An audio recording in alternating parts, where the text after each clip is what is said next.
If you struggle with constant anxiety and panic attacks, and you're also a highly sensitive person, this video is for you. My name is Megan Klein-Toops. I am a holistic psychotherapist and health coach, and I'm here to talk to you about a phenomenon that I see in my practice every day. As an anxiety specialist, I have treated people who have struggled with anxiety and panic attacks for almost 13 years now. I started to notice that people were coming into my office and talking about having a hard time dealing with other people's emotions, watching scary things on TV, watching the news, and just feeling really drained and depleted. And so I started noticing this trend. So people would come in with anxiety. And anxiety, for those of you who don't know, or just as a refresher, is this feeling of constantly feeling tense, stressed. Your body hurts. You might have muscle aches. You might struggle with panic attacks. You have constant worry. You think about things. You have a lot of fears that are either actual or they are imagined, so they may not actually come true, but you still worry about them.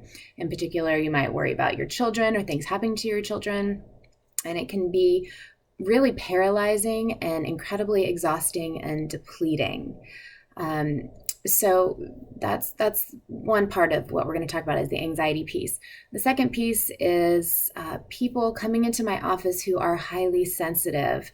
They're highly empathic people who are also struggling with anxiety. And so the way that I treat anxiety is that I don't look at it as this pathology and there's something wrong with you. I think it's your body trying to tell you something. And so by the time people come into my office, they're really struggling oftentimes. I wish, we didn't have such a stigma around mental health and people could come in sooner for preventative care. But what I'm noticing is that people are coming in talking about feeling depleted around other people, noticing the moods of others, maybe even avoiding being around people because it's so overwhelming to be around them and to feel their energy. If you're an empath or highly sensitive person, you might walk into the room and you know immediately if someone's anxious or angry or happy, and you kind of have this ability to read the moods and experience of other people. And this is a real gift. It makes for great teachers, great counselors, great spiritual leaders, because you can really connect with someone. You might notice that strangers, family members, friends always come to you for advice, and you're always the listening ear. And it might be difficult for you to reach out to other people and share your inner world because you're always doing it for other people. So this phenomenon that happens is that you feel into someone else. Empathy means to feel into, so you understand another's experience. You're there with them. It's resonating, you care about them, you love them, but then the boundaries become blurred.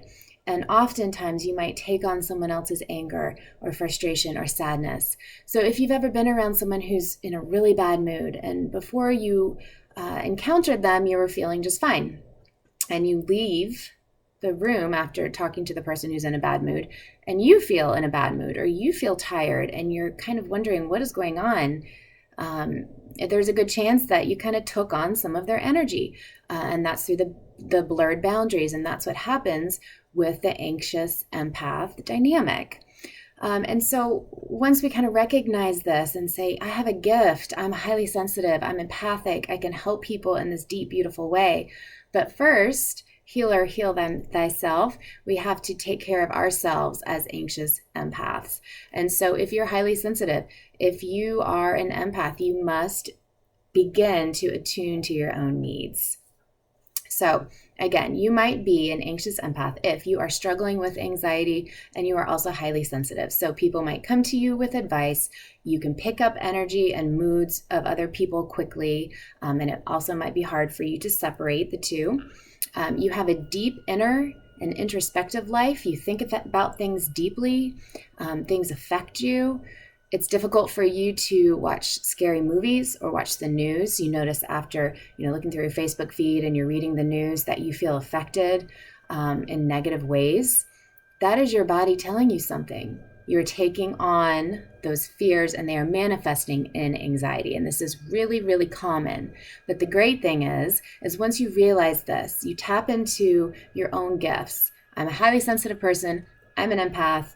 I can be there deeply with people and make a difference in the world. How can I use that gift? But first, I have to understand the boundaries between myself and another person.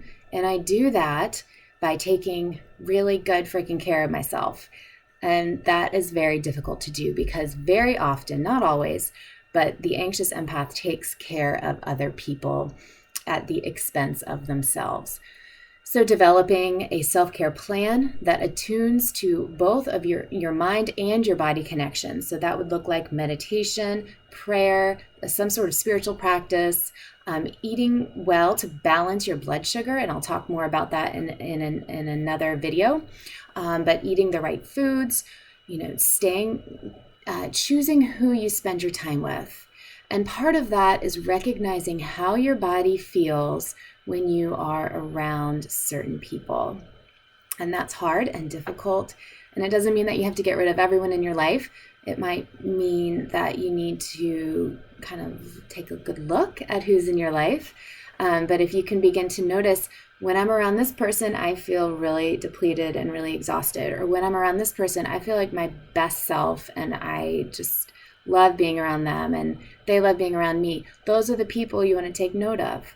So your body, as a highly sensitive person, is very attuned to your environment, to other people. And so you can begin to learn the wisdom of your body that is constantly speaking to you. Anxiety is just one way that your body gives you messages.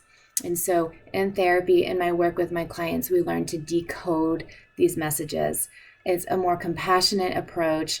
There's nothing wrong with you. You're not a bad person. We just have to learn how to live in the world as a sensitive person so you can embrace your fullest gifts. So if this resonated with you, please comment below, or if you have any questions, feel free to reach out.